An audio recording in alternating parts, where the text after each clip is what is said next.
Class 10th Hindi विषय में काव्य खंड का कवि परिचय का सीरीज तीसरा है। आज कवि घनानंद जी के जीवन परिचय हम लोग जानेंगे।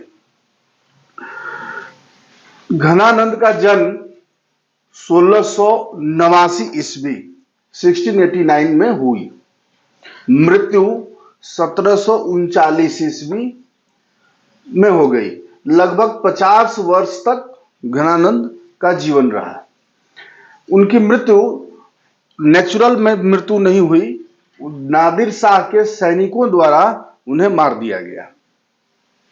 उनके द्वारा जो लिखित रचनाएं हैं वो इस प्रकार है: सुजान सागर, विरह लीला, कोकस सार, रसकेली वल्ली, कृपा कंद, ये प्रमुख रचनाएं हैं उनकी।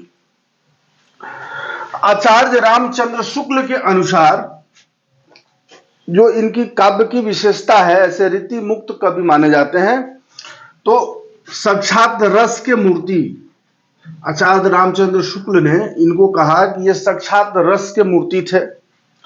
लक्षण ग्रंथों से इनकी दूरी थी, लक्षण ग्रंथ में बंध के नहीं रहे। लक्षण ग्रंथ क्या होता है कि उस समय में जिस समय के घनानंद लिख रहे थे, दरबारी कवियों का प्रचलन था। राजाओं के दरबार में कवि मनोरंजन के हिसाब से कविता लिखते थे या गाना गाते थे, या अलग से नर्तकियां भी रहती थी मनोरंजन के लिए। तो जो कवि थे वो दरबार के हिसाब से, जिससे राजा खुश हो सके, वैसे उस प्रकार की रचनाएं करते थे। उसको रीति काल भी कहते हैं। एक बंधन था कवियों के ऊपर, लेकिन घनानंद ने उस रीति में बंद करके कोई रचना नहीं की। स्वच्छंद उनकी रचनाएं मिलती हैं। प्रेम का वियोग पक्ष, प्रेम के दो पक्ष हैं, एक संयोग और एक वियोग। तो वियोग का सबसे उत्कृष्ट वर्णन इनकी कविताओं में मिलती है। भाषा पर पूर्ण अधिकार, भाषा ब्रजभाषा है इनकी, और भाषा पर पूर्ण रूप से इनका अधिकार है, मतलब भाषा अच्छी है इनकी। उसके अलावा ये कृष्ण भक्ति में भी महान है।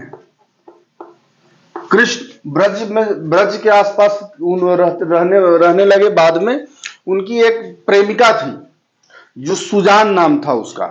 वो नर्तकी थी, उनसे उनको अटूट प्रेम था, लेकिन उनको धोखा मिला उस प्रेमिका से, जिसके बाद वो चले गए ब्रज में जाके रहने लगे, और ब्रज में निम्बाक संप्रदाय में दीक्षित हुए, वैष्णव बन गए और कृष्ण की भक्ति करने लगे।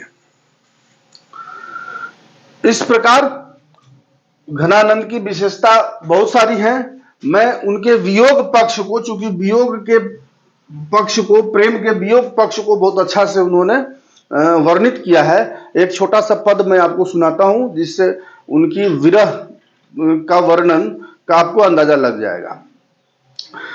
कृष्ण के वियोग में गोपियां जब व्याकुल थी और कृष्ण के इंतजार कर रही थी, तो उन गोपियों के विरह को दिखाने के लिए घनानंद ने एक पद लिखा, और उस सवैया का इस प्रकार है कि आग लगी विरहा तन में, तब जाई परी जमुना जल में, विरहा नलते जल सूख गयो, सफरी जल छाड़ी गई तल में। इसका अर्थ इस प्रकार है कि कृष्ण के वियोग में जो गोपियां हैं वो कह रही है कि उनके शरीर में जैसे मानो आग लग गया हो, और जब शरीर में आग लगा तो बगल में जमुना नदी बह रही थी, वो जाके जमुना जी के जल में कूद पड़ी।